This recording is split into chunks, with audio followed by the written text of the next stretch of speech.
What's going on, guys, and welcome back to another video. Welcome to your stimulus check update, stimulus package and infrastructure update, and daily news report for Monday, September 20th. Now, we are seeing some major changes coming over the next week or two. We know in just 1 week, in 7 days, Speaker Nancy Pelosi promised moderates that we would vote on the $1.2 trillion bipartisan infrastructure bill. However, multiple House representatives believe we will not make that deadline. We would blow through that and it would happen sometime in October. That's one change. Here's the other change. According to multiple reports, and this is just from the past 24 hours, many people are saying that there's been major blows to the Democratic Party's agenda, to the Build Back Better plan, and progressives are not happy. We also know President Biden is considering another vaccine mandate. However, this is for air travel, and I will address that in a minute. But right now, there's many contentious issues surrounding this $3.5 trillion infrastructure bill or stimulus package, but things are getting even harder to pass now, and I want to address why this is. Now, all these things are going to have a huge role as to whether or not we see any additional stimulus. Whether it's a stimulus check, whether we see the child tax credit payments get extended, right? All these things matter. But here's what we know. The good news is that Congress is back today. All of Congress will be back. That means the House of Representatives, the Senate, everybody will be back in Washington, which hopefully this will make it a little bit easier to negotiate this bill and get a deal done, which means we could ultimately pass it. Here's what we know. This is where things took a turn pretty much for the worse for Democrats. First, we got Senator Kyrsten Sinema. She is reportedly not supportive of the provision to negotiate prescription drug prices. She does not support this. Well, this is one of the things that Senator Bernie Sanders has been fighting for, to lower the cost of prescription drugs. He says it does not make sense why we charge so much money. He says we're charging $1,000 for a Hep C drug when it's like $4 in India. It costs like $1 to be made. And this is something that was done by the VA. He says, why are big businesses profiting off of all this? He says the same thing when it comes to insulin. Why are Americans paying almost $100 for one vial when in Canada you can get it for like $12? Well, Kyrsten Sinema doesn't support this. She and Senator Joe Manchin are both opposing spending $3.5 trillion on an infrastructure bill. And this, according to one report, Senator Sinema is not going to back down. This is something that she is not going to negotiate. She will stand in the way. Last night, we also learned that Democrats saw a major blow to their plans for immigration. That the Senate parliamentarian rejected their push for a pathway to citizenship. I'll address that in a minute.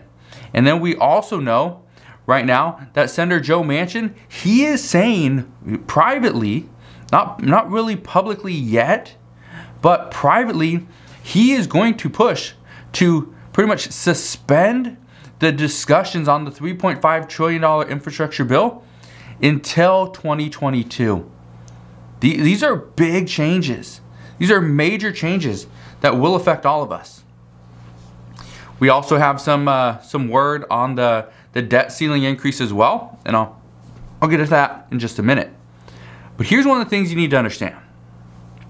Democrats have this big idea, this big plan, this Build Back Better plan, and it could work. It could have a lot of huge benefits for the American people. The problem is Democrats are in their own way. Their own party is standing in their way from getting a deal done. When Senator Sinema says she is not going to support lowering the cost of prescription drugs, why do you think that is? Because chances are the lobbyists are getting to her, telling her, hey, don't support this. If you don't support this, we will support you. Just meaning more campaign dollars, right? That's what we're going to get to. We're coming up to midterm elections next year in 2022. So when these lobbyists are saying, no, don't support that bill, don't support increased taxes, don't do that, and if you hold this up, we will provide you with some funding. That's what's happening. The $3.5 trillion price tag that Senator Joe Manchin and Kyrsten Sinema are opposing, say it's too high. But Senator Manchin has also stated that he wants to just put a pause on this. He wants to make sure that this is not something that we're going to see additional inflation because of. That inflation is transitory. That's what he wants to see. But again, this is something that we don't know if it's going to be $3.5 trillion or less. According to multiple reports, many experts believe it's going to be around $2.5 trillion. So I don't know what it's going to turn out to be. But what I can tell you is if we see cuts, that means it's cuts to what's coming to the American people. That's where we're going to see the cuts. Now, well, the Senate, as far as the Senate parliamentarian, okay, rejecting the immigration provision. This is huge because this was one of 5 key priorities that progressives said needed to be included into this bill. Well, what I can tell you is progressives already have a plan B in place. So they're already doing this. However, I don't know if a plan B is going to be anything different. It's going to bring a different result. So if we don't see the Senate parliamentarian accept the immigration provision, I can tell you right now we're not going to see Democrats overturn the Senate's ruling, the Senate parliamentarian's ruling. They're not going to do that because of Senator Joe Manchin. He is not going to vote against her. Also, if we see this get pulled, which chances are it will be, I don't see the House voting this and then going to the Senate just for it to be pulled out and come back to the House. This will be pulled. If this is pulled, what I can tell you is the Democrats or progressives are going to try to do something else and push it into its place. Because this was a huge, huge win for them as far as immigration. Now, one thing I can also tell you, right now, the new proposal, or this immigration provision, according to the Senate parliamentarian, she says this new immigration policy, okay, or this is a new immigration policy, and the change substantially outweighs the budgetary impact. So simply put, she's pretty much saying, being that this is not a bipartisan bill, that it outweighs it as being it's a new immigration policy. That if it was bipartisan, she wouldn't really have a say here, but it would pass. But that's the problem. It's trying to go through a budget reconciliation, and she has an issue with that. Again, we're going to see some pushback from Democrats, but Republicans are probably ecstatic over this fact. As far as Senator Joe Manchin putting a pause on this entire discussion and suspending talks until 2022, here's the thing that you need to understand. Joe Manchin is wanting to see if where this pandemic plays out. How do things look in the near future? Is inflation transitory or not? That's what he wants to see. Now, is he going to see that over the next month or so? Probably not. Will he see it over the next 3, 4, 5 months? Yes. He would get a good idea of where we're going. But again, this is, let's say, 5 months down the road. That's February. That's too long. That's too long. Many lawmakers say, we cannot wait. This needs to happen now. This needs to happen immediately. This is stuff that they've been waiting and sitting on for years. Well, they probably have. But again, this is where we're at. The discussions are just going to ramp up. My guess is we're going to see some conclusion of this very soon. I don't think we're going to put a pause on this. I think there's too many people in the House and the Senate that are pushing to see this done immediately. Joe Manchin, I think it would be political suicide for him to stand up to his entire party and the president and say, no, I'm going to block this until 2022. It could happen, but honestly, I don't think it will. Let's talk about the debt ceiling for a second, because this is huge. This is huge because according to multiple experts, they say if government funding doesn't continue, we could see a 40% cut to government funding programs. That's big. These experts also believe that certain programs could simply be dropped for the immediate future. So programs, and I don't know which ones, We have no clue. But if certain government programs are simply dropped because there's no funding, that's going to be a major blow to people that are using those programs, are needing those programs just to survive. But here's what we know. According to Treasury Secretary Janet Yellen, she is saying that Congress needs to act fast or risk defaulting on our debts. I can tell you right now, and all the reports indicate the same thing, the White House and the Senate GOP are not even having a discussion. There's no talks. Senate Minority Leader Mitch McConnell, he has simply stated that the GOP will not take part in any of the negotiations. He will not take part in this. And Democrats, if they want to raise the debt ceiling, they can. They have the power to do so in the budget reconciliation. But that brings up a whole nother question is, will the moderates in the Senate, would they support raising the debt ceiling under a budget reconciliation bill? Some expect that no, they won't. But according to progressives, or according to one progressive aide, they are saying that progressives might push to get the debt ceiling increased through the budget reconciliation, but also give in to some of the moderates' demands. So we'll see what happens here. Things are looking interesting.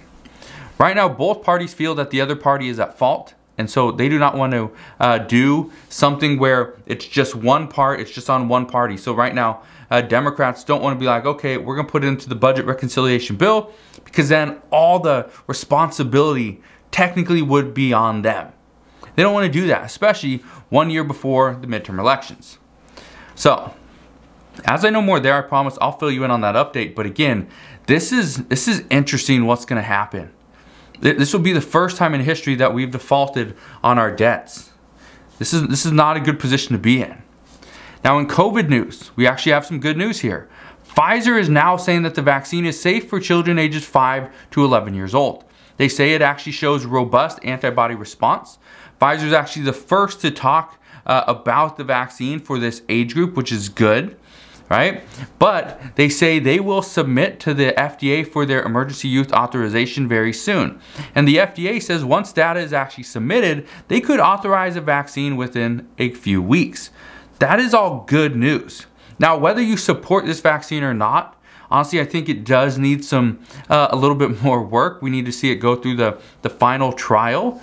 But once it does, hopefully it's going to be good.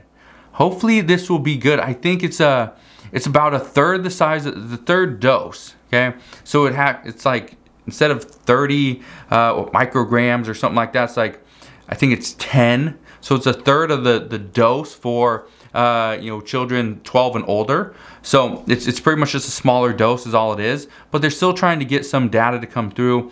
Still trying to finalize some things. And once it's done, hopefully this will help lead to more people staying out of the hospitals. That's the key. We know the vaccine, it's not going to prevent you from contracting COVID, but at least it lessens the kind of the effects of it. So that's kind of what we're hoping for there. As far as what Dr. Anthony Fauci is saying, he's saying that is a good thing, and hopefully we'll see it very soon. He also says the Americans should avoid the COVID booster shot until they're eligible for them. Don't rush it, just wait. You can get it at some point. And the White House, here's some other big news that came out yesterday. And I've been telling you guys this for probably 2 or 3 weeks, that this is something that is on the horizon. But here's what we know. The White House is debating whether or not to mandate vaccines for air travel. Many White House officials are in support of this. I believe Dr. Anthony Fauci supports this as well.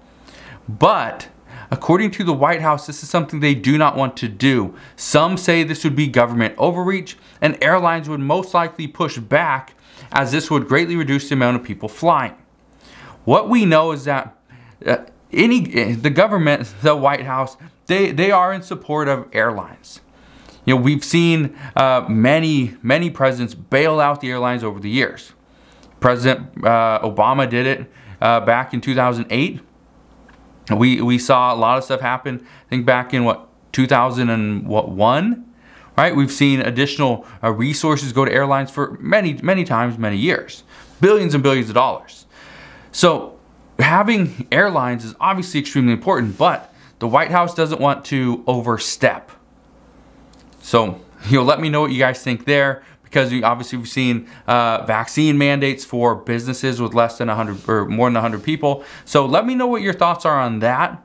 But that is what we know right now. But as always, as I know more, I promise I'll come back on and share any new information and updates with you guys. Again, I just want to thank you guys for watching. Have a wonderful rest of your Monday. Have an incredible week as well. If you enjoyed today's video, do me a favor. Go ahead, hit that like button. It really does help out the channel. Also, consider subscribing so that I can continue to keep you updated on everything that's going on. And I'll see you guys on the next one.